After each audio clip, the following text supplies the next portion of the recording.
arrivato Zaia, quindi diamo subito la linea. No, state un po'. Tanto che dopo lunedì avremo distanze. Grazie.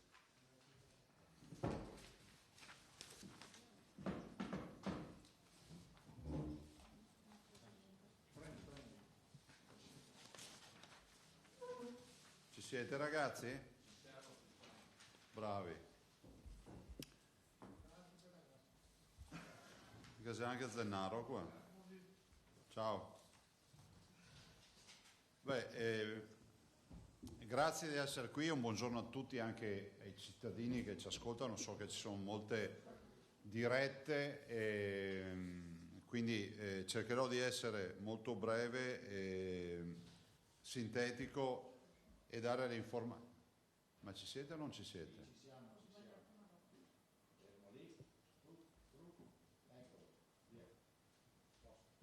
Dicevo, cercherò di dare informazioni oggi rispetto a un paio di argomenti. Allora, i dati intanto di giornata del bollettino del mattino sono di 2.473 persone positive, 498 ricoverati in area non critica, comunque 498 persone ricoverate, 156 in terapia intensiva, sono 20 più di ieri sera, dimessi 130, decessi 69. Allora, rispetto ai nostri modelli, purtroppo i modelli, come si può dire, vengono confermati giorno dopo giorno. Devo fare i miei complimenti a quelli che stanno facendo i modelli previsionali, perché posso dirvi che saremo anche nelle condizioni di dirvi il giorno prima quanti malati in terapia intensiva avremo il giorno dopo, e quindi questo dà anche una dimensione della professionalità con la quale è stata ed è seguita questa vicenda. Il tema delle restrizioni funziona fino a un certo punto, non bastano perché sicuramente c'è stato un grande impegno, molti cittadini sono rimasti a casa, sicuramente la sera è indubbio che ci siano tutti i cittadini in isolamento, che restino a casa, però è pur vero che ieri abbiamo avuto molti casi di passeggiate collettive iniziate in solitaria, della serie esco a fare 2 passi, tanto sono da solo, e poi ci siamo ritrovati con tutti i passeggi piuttosto che i parchi o le piste ciclabili piene di gente. Se i veneti sono convinti che questo è il sistema per fare l'isolamento, si sbagliano. Si sbagliano perché 156 persone in terapia intensiva in questo momento hanno un tubo in bocca. E se non lo avete ancora capito, se non lavoriamo in squadra tutti assieme, finisce che molte altre persone andranno in terapia intensiva. Guardate che noi abbiamo proiezioni da 400, 500, 600 persone contemporaneamente in terapia intensiva. Ho l'impressione che ci sia molto anche fai da te. Allora, siccome i veneti sono persone responsabili, sono persone che seguono e rispettano le regole, vorrei ricordare a tutti i veneti che quando si dice restate a casa, non è che ci sono poi le varianti sul tema perché restare a casa sì, ma l'aria che respiro a casa è come l'aria che respiro fuori, che è più pulita, tanto sono da solo, o magari i bambini li metto a giocare con quelli del vicino di casa, oppure faccio una cena con i vicini, tanto respiriamo la stessa aria dello stesso condominio. No, restare a casa vuol dire che i nuclei familiari debbono restare in isolamento. Punto. Perché i nuclei familiari? Perché necessariamente abbiamo i nuclei familiari e non possiamo prevedere o provvedere che addirittura ci sia l'isolamento individuale delle persone, questo per ovvi motivi, no? Il nucleo familiare è la cellula minima vitale della comunità. Per cui io sono assolutamente favorevole e chiederò al governo di inasprire ancora di più. Sto già verificando se si possono fare delle ordinanze. Diciamo che il decreto non ci dà tanto spazio, no?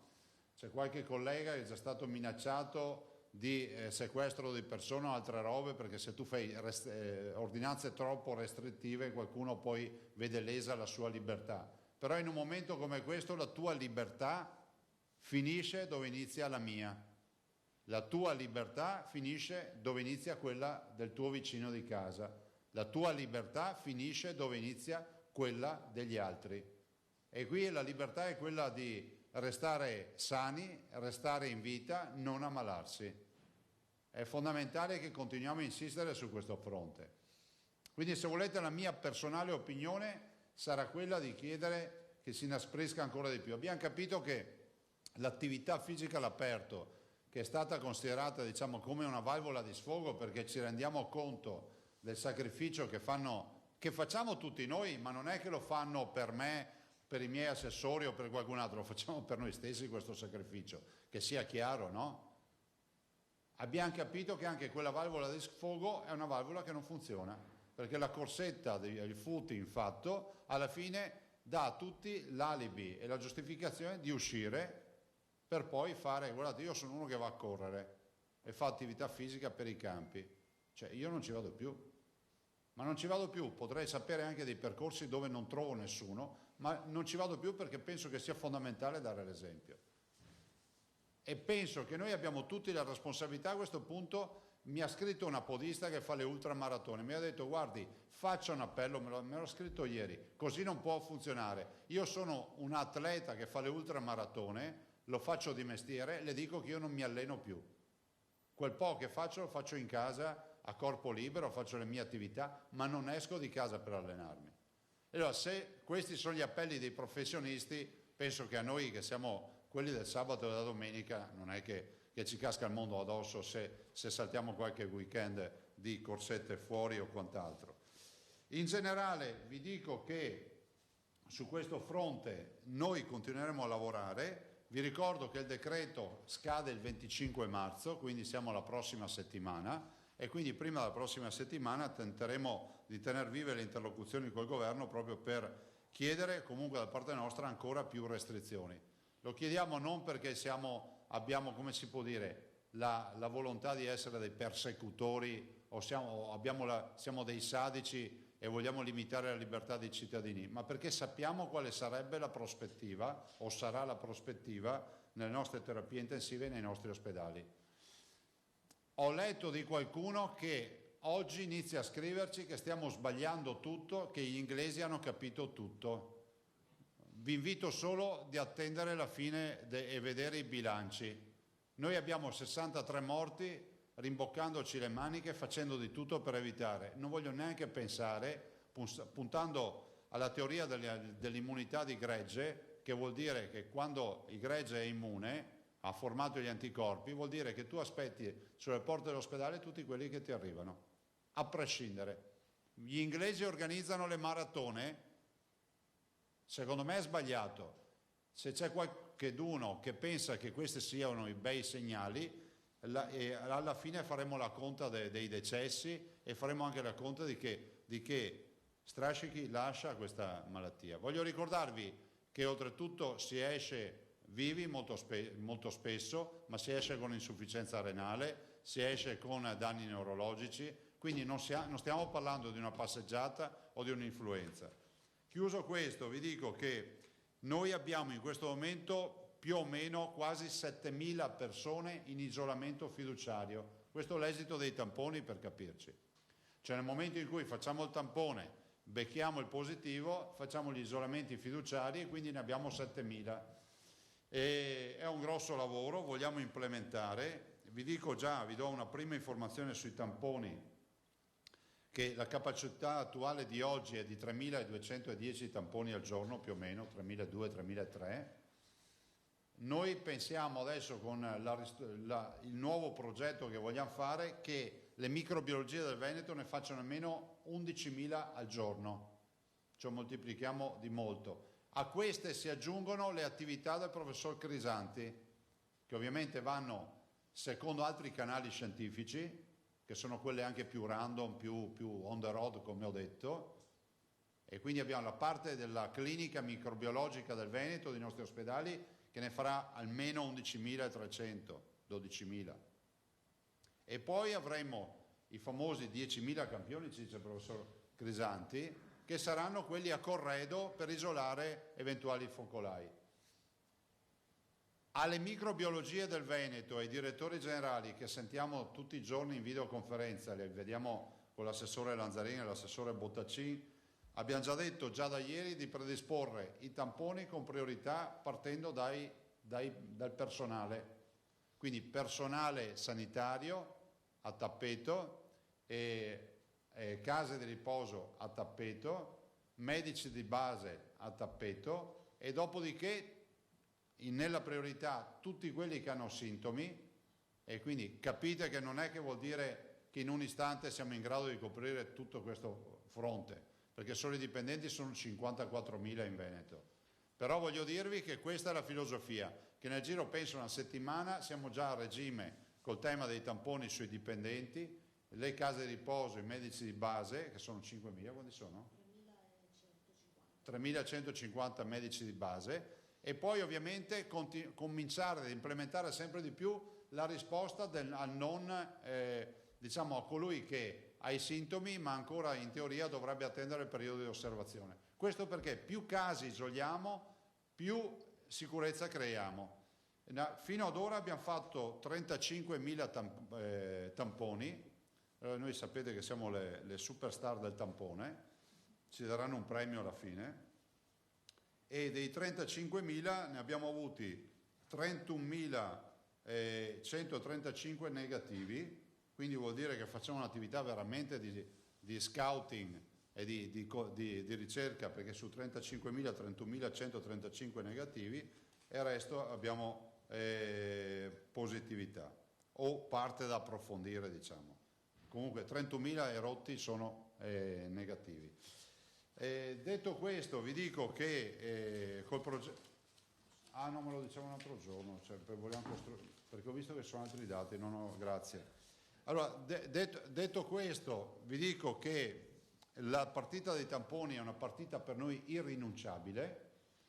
Mi spiace che ci sia qualcuno che dice che stiamo sbagliando tutto, ma noi sinceramente ce ne strafreghiamo. Potete scrivere questa parola se fate gli articoli o le mandate in video, perché sono gli stessi che dicevano che le mascherine non servono, sono gli stessi che non ci hanno detto che questa emergenza prevede il warning totale per i respiratori meccanici, sono gli stessi che non ci hanno mai detto che questi pazienti assorbono 40 volte, 20 volte di più l'ossigeno rispetto a un paziente normale in terapia intensiva e che quindi abbiamo il problema del congelamento dei tubi e delle condotte dell'ossigeno negli ospedali. Sono gli stessi che non ci hanno detto fin da subito che la razione K per affrontare questa emergenza era rappresentata da respiratori, mascherine e ossigeno. Quindi capite, io capisco che tutti parlano dell'OMS, io il signor OMS non l'ho mai visto qua in trincea. Allora leggiamo bene tutte le carte del signor OMS, siamo rispettosi delle istituzioni, ma dalle nostre parti si dice che scarpe grosse e cervello fino. Noi andiamo avanti con i tamponi, cercando di dar modo ai cittadini, per quanto possibile, di metterli in sicurezza. Domande, ragazzi? Sì. Prego, ne facciamo poche perché oggi abbiamo fretta, poi vi lascio gli assessori. Presidente, oggi il governo dovrebbe approvare questo decreto che tu ben conosci perché vi sentite tutto il giorno. Sì, ho sentito Speranza anche prima che era in... Sei in contatto quotidiano.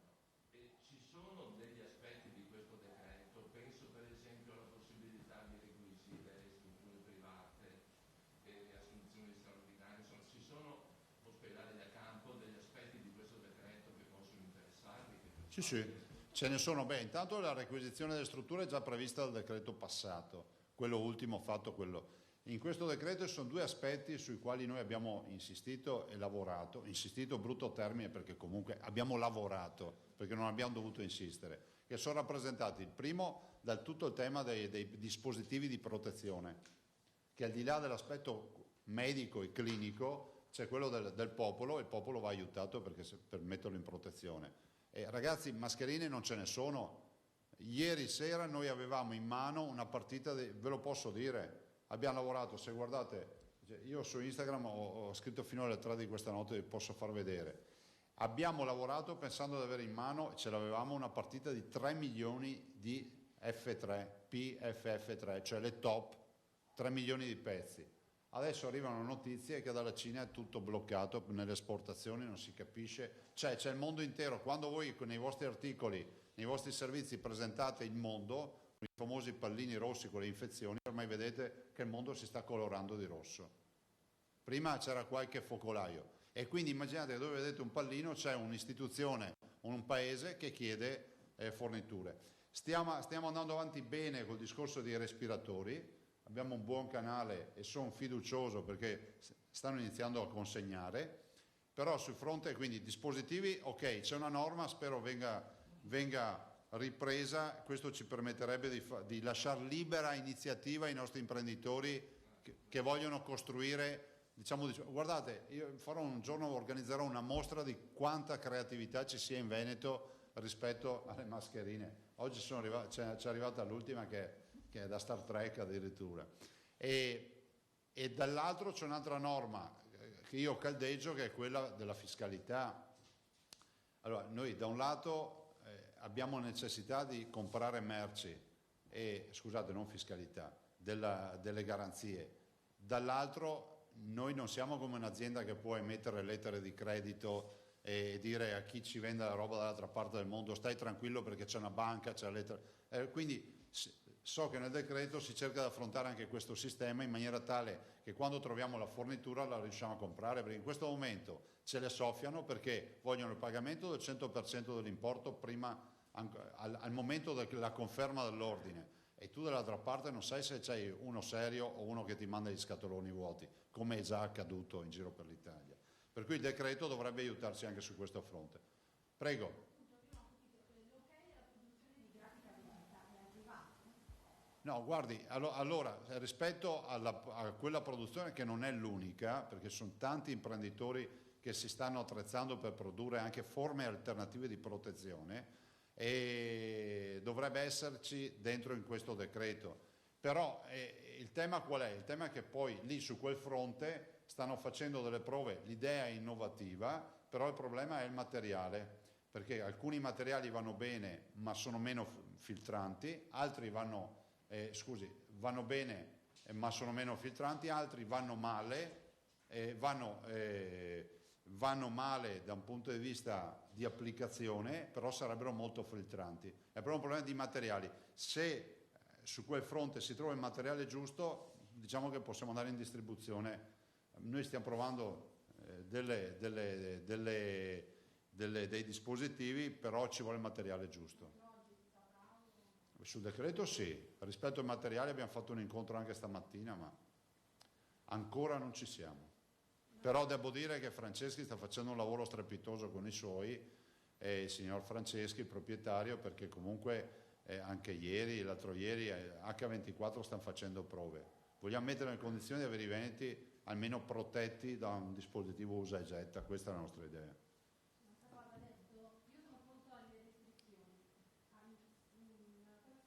Un'idea ve la do subito, secondo me vanno chiusi, prima vanno chiusi i centri commerciali e le rivendite la domenica, tanto per cominciare. 2, l'altro aspetto fondamentale secondo me va chiarita sta storia delle passeggiate, cioè la passeggiata non è un delitto, i cittadini li capisco fino in fondo, ma se la passeggiata diventa una marcia involontaria di gruppo, i cittadini devono capire che nonostante la distanza di 1 metro, se si crea un contingente di persone che cammina a tutta distanza di 1 metro, lì c'è un aerosol di virus, basta che uno ce l'abbia, sia un asintomatico positivo, che sta in perfetta forma fisica, che non si ammalerà mai, ma che mi contagia tutti quelli che passano su quel passeggio, su quella pista ciclabile o su quel percorso di campagna. Questi sono solo 2 esempi, però per me i centri commerciali e le rivendite la domenica vanno chiuse, insomma, siamo nati, siamo cresciuti con i negozi chiusi la domenica, cioè adesso non venga fuori che bisogna avere il negozio aperto la domenica. Andate in Germania in tempi di pace, la Germania comunque li chiude in maniera assolutamente molto anticipata i negozi il fine settimana. Prego. Antivirali, se posso, c'è qualche novità? No. Vari studi Antivirali, allora, vaccino non se ne parla ancora, lo stanno sperimentando. Noi stiamo sperimentando, siamo tra gli unici, tra i pochissimi a sperimentare questi, diciamo, farmaci che potrebbero avere effetto su questo virus. da quello per l'artrite reumatoide ad altri farmaci. Adesso c'è anche l'incontro con la delegazione cinese che porterà magari le sue visioni e i suoi ragionamenti, ma i farmaci sono quelli, insomma, quelli che stanno sperimentando. Presidente, chiarissima la proposta sui centri commerciali, non ho capito bene sul discorso degli spazi aperti. Bisogna stare a casa. Ormai abbiamo capito che l'unica soluzione è stare a casa. Tu li vieteresti proprio le passeggiate? Sì, sì. Quindi servirebbero controlli ovunque perché se poi... Beh, no, guardate, i veneti sono persone per bene, non hanno bisogno di controlli. È che nel momento in cui hanno ragione anche loro, nel decreto, e noi diamo come indicazione che si può andare fuori all'aria aperta per fare la corsetta o per fare una passeggiata, e ci sta, ma bisogna che non si crei l'effetto gregge, no? Che poi non ti ritrovi che tutta la città si riversa nell'unico passeggio che c'è, ed è esattamente quello che è accaduto. La Restera a Treviso non era vuota, e penso che neanche i passeggi padovani, piuttosto che sui colli iberici o quant'altro. Le foto le abbiamo viste tutti. Io non mi sento di dar colpa ai cittadini, a questo punto bisogna correggere il tiro. Il sindaco di Treviso si è arrabbiato, visto? Non lo so, non ho letto. Ha fatto un video, ha detto state a casa. Non ho letto. Altro? Una domanda se si può. Beh, poi, sì. Mi sembra che in questo momento la Regione stia affrontando l'emergenza con risorse esclusivamente proprie, Certo. al di là di quello che è previsto, ma per adesso ogni centesimo investito l'avete rivisto voi. C'è un'idea di l'entità di questa spesa straordinaria? No. Guardate, cioè, noi andiamo avanti investendo, comprando attrezzature e mettendo al primo posto la salute dei veneti. Alla fine faremo un bilancio. C'è anche da dire una cosa su questo fronte. Voglio ringraziare tutti coloro che donano, tutti coloro che partono con nuove iniziative. Deve registrare? Con nuove iniziative per raccogliere fondi. Tanti sono ragazzi giovani, veramente un grazie di cuore ai giovani. Però vi ricordo che poi c'è un conto ufficiale della Regione, che magari oggi, Carlo, diffonderemo nuovamente, che è il conto che poi noi dedichiamo all'acquisto dei respiratori meccanici, per capirci. E quindi ringrazio tutti quelli che donano. Anche ieri ho parlato di un imprenditore, ha versato 500.000 euro, un altro imprenditore ne sta versando 1 milione di euro, ma fanno bene anche coloro che versano 1 euro, e li ringrazio tutti in maniera uguale. Volevo chiedere una cosa, ieri è uscita questo discorso sui tamponi di massa nei supermercati, eccetera, ancora non abbiamo... No, quello è un progetto con il professor Crisanti, ma è ovviamente a campione. Vi ricordo che i veneti sono 5 milioni di tamponi, impossibile farlo. Quindi già inizierà in questi giorni, no? Bah, io spero che si riesca verso fine settimana a fare dei campioni, perché poi ci sono anche temi di autorizzazione, perché ci vuole il consenso anche per fare tutte queste partite. Prego, altre domande? Io vorrei chiedere un chiarimento per quanto riguarda la sanificazione su strada. Ci sono qualcuno che inizia ad avere qualche tipo di timore, paura, serve sanificare. Abbiamo dato indicazione con una lettera mandata. Ma cosa si devo fare? No, non capivo. Stavo dicendo che abbiamo dato ieri una lettera mandata ai servizi di igiene nostri da contattare i sindaci per delle attività di sanificazione. Noi suggeriamo di fare uno spargimento di acqua, una soluzione acquosa al 5% di ipoclorito di sodio di varachina, quindi acqua più varachina al 5%. Vi devo dire che questa mattina mi sono sentito anche peraltro col presidente nazionale di Coldiretti, Prandini, stamattina presto, perché poi loro hanno tutti i loro agricoltori in zone nelle quali si produce la vite. Ringraziare Dio che adesso abbiamo i produttori di vino, perché hanno l'atomizzatore, per cui possono riempire gli atomizzatori e andare in giro di notte a spruzzare acqua e varachina sui viali dei nostri paesi. Il che, attenzione, non è la soluzione, però in una visione di un mosaico questo è un piccolo tassellino che va bene. Se si riesce, non basta ma aiuta, se si riesce a fare ben venga. Adesso ovviamente i sindaci si attrezzeranno, chi può, chi non può. Ringrazio tutti i sindaci. So che alcuni si sono attrezzati anche con la macchina della protezione civile e il megafono per dire state a casa, eccetera. rifatelo, fatelo più che potete. I sindaci sono assolutamente in squadra, stanno lavorando bene ed evitano le polemiche, a differenza di qualcun altro che giustamente non ha niente da fare e quindi fa polemiche. Adesso io, scusate colleghi, andrei con i quotidiani che stanno attendendo da tempo. Allora, per quanto riguarda le modalità di un eventuale, quello che la Tantan definisce il coprifuoco, compreso la proibizione che De Luca ha già deciso sulle passeggiate domenicali, lei ha già risposto abbondantemente. L'amico Luci Moro chiede se questi tamponi verranno allargati anche a tutto il personale sanitario. Mi pare che abbiamo Ecco, ci aggiungerei non anche, ma dal personale sanitario. Vabbè, cioè, il nostro grande valore in questa battaglia è il personale sanitario. Certo, e per quanto riguarda i tamponi davanti ai supermercati, mi pare che abbiamo risposto brillantemente. Il vice Minazzi dell'ANSA e il piano straordinario degli ospedali rimane per ora in stand-by, fortunatamente. Beh, stiamo attivando anche il primo warning su Villafranca, questo ve lo dico perché si sta muovendo Verona. Schiavonia sì, Schiavonia è partito il warning, anche perché ve l'ho già detto ieri, per coprire, diciamo, i malati che escono dall'azienda ospedaliera. Però adesso stamattina il primo warning sul veronese, su Villafranca, perché Verona si sta impennando. L'ANSA pone due domande: uno, se sul progetto tamponi, sia quelli nostri sia quelli a tappeto del professor Grisanti, lei cerca comunque un'intesa con l'altra regione, col governo, per renderlo un processo. Ma guardate, sono scelte, e tutte le regioni, Lombardia compresa, fanno scelte legittime che poi uno riesce a far su misura in base anche alla natura dei territori e al tipo di organizzazione della sanità. Per cui evitate contrapposizioni o confronti tra i modelli, perché tutti i modelli sono validi. Quello di Johnson, che io non condivido, ma è un modello scientifico, che è quello dell'immunità di gregge. Uno dice muoiono tutti quelli che devono morire e dopodiché avremo tutti le... Sì, però noi a queste stragi qua non vogliamo partecipare eticamente e moralmente. Per cui qui da me in Veneto un cittadino mi ha chiesto: lei dovrebbe fare come Johnson. Io dico: si trasferisca alla residenza perché è nel posto sbagliato. Così gli ho risposto. Sempre il collega Buoso dell'ANSA dice: è il quarto giorno che Mo è senza casi di positività.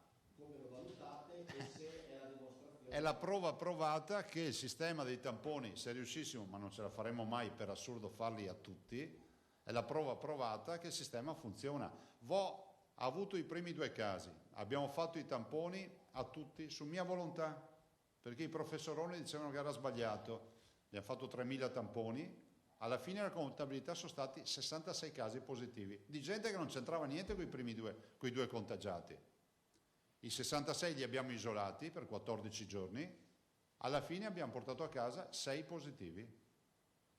Chiusa la partita, Vo è il posto più sano dell'Italia. Dice sempre la data che il coprifuoco eventuale impone anche di spegnere le luci, insomma, ha un comportamento pesante. E poi dice... Sai, io dico una roba che ho apprezzato ed è da brivido quello che ho visto dai terrazzini a mezzogiorno ieri, cioè è molto, io cioè, la vedo bene questa iniziativa, però posso dire una roba, siccome ho visto anche alcune situazioni, quando i terrazzini sono gomito a gomito, io eviterei di andare fuori, quantomeno datevi il turno prima uno dopo l'altro, perché vuol dire proprio veramente farsi male da soli. Cioè vi ricordo che scientificamente non è che possiamo fermarci al metro, può essere 1,20 m, 1,5 m, 2 metri, 2,5 m, dipende dall'aria, dalla brezza, dalla carica di virus che ha la persona che ti infetta, da un sacco di robe. Cerchiamo di capire che non siamo dall'ingegnere qui. Le ultime 2 domande, sempre la Mazzan dice: abbiamo assistito a comportamenti diversi, a Jesolo spiagge vuote, a Padova assembramenti. A Jesolo le spiagge vuote perché la gente non può muoversi in macchina. Dice lei, ordinanze univoche fra tutti i comuni? Allora, le ordinanze restrittive si possono applicare, però è giusto che noi diamo copertura ai sindaci, perché i sindaci non possono essere esposti a maree di ricorsi, denunce o quant'altro, e qui si parla di limitazione della libertà personale. Quindi assolutamente ci sono già delle direttive del Ministero degli Interni. Penso che nella costruzione del prossimo provvedimento post 25 marzo, e se volete la mia opinione, quantomeno va reiterato, perché pensare di aprire tutto il 25 marzo vuol dire non aver visto i dati, e bisogna assolutamente costruire un provvedimento che sia ancora più restrittivo. Vi confermo che oggi siamo andati a controllare le prime aziende in Veneto con le Spisa per verificare i dispositivi. Non lo so, non lo so perché abbiamo fatto la videoconferenza alle 10 stamattina, erano fuori, hanno iniziato dalle grandi aziende e comunico alle imprese che non è volontà di persecuzione, ma lo faranno tutti i giorni, partendo dalle grandi e poi andando a random anche sulle piccole aziende. Prego?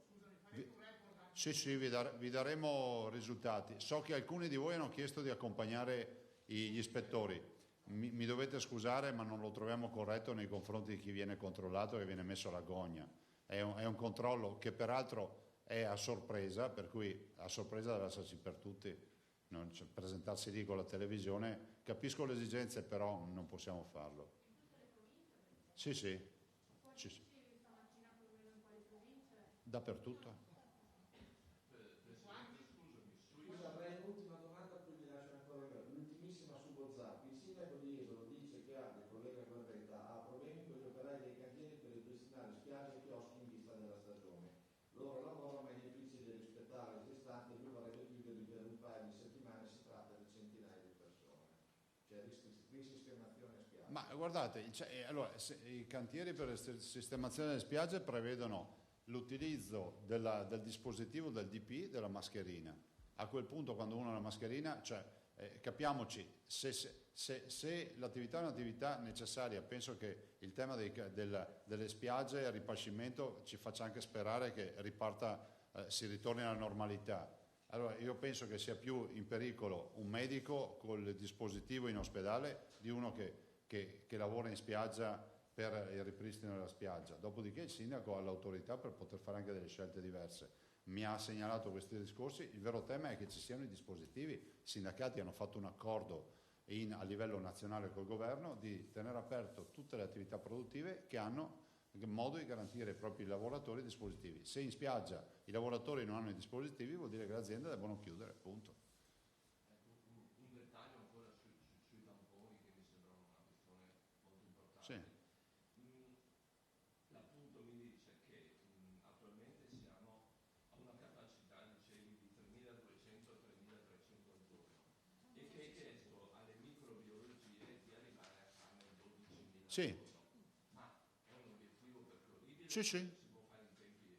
Me l'hanno confermato questa mattina, adesso vengono trasferiti molti lavoratori dal laboratorio analisi alle microbiologie, visto che considerato che abbiamo contratto l'attività, facciamo solo le urgenze. E quindi il nuovo piano che ci hanno presentato le microbiologie del Veneto è di 11.330, 11.500. Allora, queste sono le microbiologie degli ospedali hub regionali. A queste si aggiunge il lavoro scientifico del professor Crisanti, che ci dice a voce che lui riesce a metterne in piedi in altri 10.000 al giorno. Quindi se funzionasse questa macchina andiamo via a una media di 20.000 tamponi al giorno. Ma con che tempi pensi che si possa arrivare a questo obiettivo? Ma penso una settimana dovremmo essere a regime. Grazie. Vi lascio l'assessore Lanzarin e l'assessore Bottacin, so che qualcuno aveva delle domande. C'era la RAI che doveva fare una domanda specifica. Allora, lascio Bottacin e dopo la Lanzarin.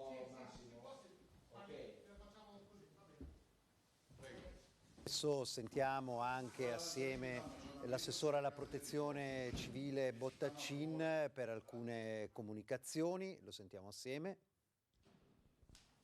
Assessore, sul piano di ripristino degli ospedali che erano chiusi, adesso in particolare noi siamo a Monselice, però insomma, il dato generale. Gli ospedali sono 5, quello di Monselice, sì.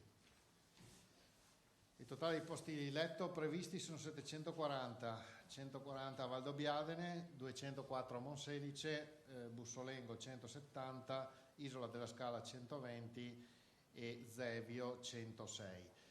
Noi siamo a buon punto, abbiamo 236 squadre operative sul campo, non solo negli ospedali, negli ex ospedali, ma anche a supporto degli ospedali operativi, come supporto per il pre-triage, per il montaggio tende. Stiamo montando un posto medico avanzato, insomma abbiamo delle attività in corso anche oggi. Siamo a buon punto. Questi ospedali possono essere operativi già da venerdì. Sì, già da venerdì, diciamo che alcuni sono più avanti con i lavori, alcuni sono un po' più indietro, ma direi che ci siamo, insomma, sulla tabella in marcia. Penso che già da mercoledì sera noi possiamo garantire un buon quantitativo di posti letto, partendo da alcuni piani, e quindi non tutto l'ospedale, però insomma per il fine settimana noi ci siamo dati come termine ultimo venerdì, e poi dopo ovviamente consegniamo gli ospedali alla sanità per l'utilizzo che ritengono di farne, secondo quello che è già stato detto ieri nella presentazione del piano. Aggiungo una cosa che può essere magari di interesse, e cioè che oggi proprio in Veneto stiamo facendo anche le verifiche per il biocontenimento riguardante il trasporto in elicottero dei pazienti. Oggi vengono tutti trasportati su gomma, e con l'ENAC stiamo facendo il test sui nostri, noi abbiamo 4 tipologie di elicotteri, sono diversi, stiamo facendo il test appunto del biocontenimento per valutare anche questo aspetto. Ovviamente lo facciamo per la CROSS, che è quella parte del Dipartimento della Protezione Civile che ha la funzione, l'abbiamo già stato detto i giorni scorsi, di eventualmente spostare anche pazienti da regione a regione. Noi lo facciamo con l'ENAC, che è a valenza nazionale ed è in corso in queste ore a Treviso.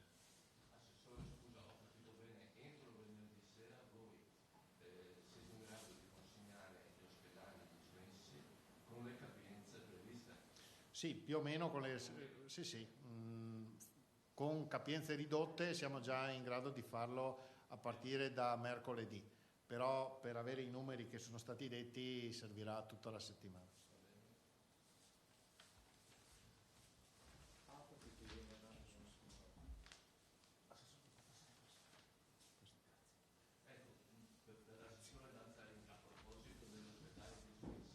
E adesso invece sentiamo l'assessore alla sanità Manuela Lanzarin e così finiamo il punto totale dalla regione.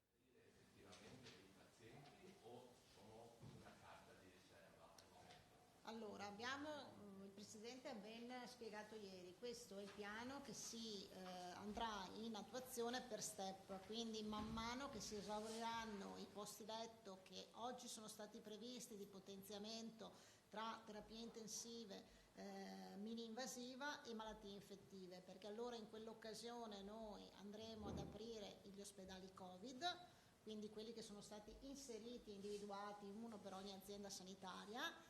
Abbiamo già detto che sicuramente oggi sta soffrendo di più il territorio padovano, e quindi Schiavonia era già a ranghi ridotti, perché sappiamo è rimasta chiusa 15 giorni, e quindi insomma Schiavonia già sta facendo da cuscinetto rispetto a Padova.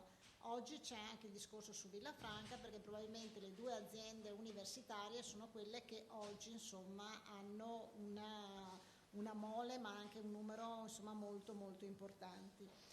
Subentreranno poi, quindi quando saranno attivati questi, quando gli ospedali che oggi ci sono andranno in sofferenza, i posti letti che sono stati ricavati negli ospedali dismessi, quindi solo in quell'occasione entreranno in funzione. Però è chiaro che noi dobbiamo avere un piano completo a 360 gradi e modulabile anche giorno per giorno. E comunque mi pare di capire, per capirci, negli ospedali dismessi e riattivati adesso, eventualmente andranno solo pazienti, tra virgolette, normali. Sì, l'abbiamo specificato ieri, l'ha specificato ieri il Presidente, perché chiaramente i pazienti Covid hanno bisogno di attrezzature di un certo tipo, sappiamo il problema respiratorio, quindi gli impianti di ossigeno e quant'altro, quindi gli altri serviranno eventualmente per pazienti insomma che sono più stabili. Assessore, le posso chiedere una curiosità scientifica, naturalmente, visto il tema?